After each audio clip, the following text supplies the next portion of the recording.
Ako si Amihan, sangre ng hari, ina, mandirigma at hara ng Lireo.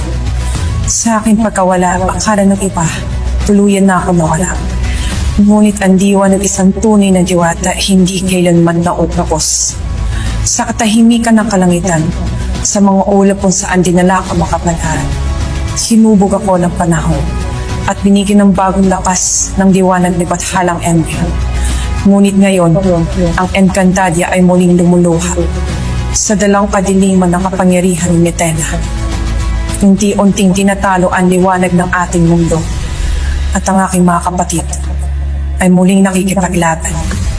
Kaya't ako'y muling babalik hindi bilang reyna, kundi bilang isang aninang tagapagtanggol. Dahil kahit kailan, hindi ko tinalikuran ang aking layong bilang diwata. Ang protektahan ang Lireo, ang tahanang aking minahan, ang palasyong aking pinamumuhan, ang lupang sinilangan ng ating lahi. Mula noon hanggang ngayon, nananatili akong tagapangalaga ng ating kaharian.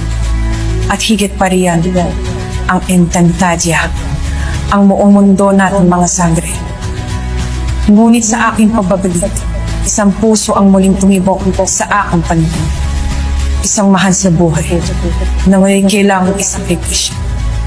Ito ang halaga ng kapayapaan.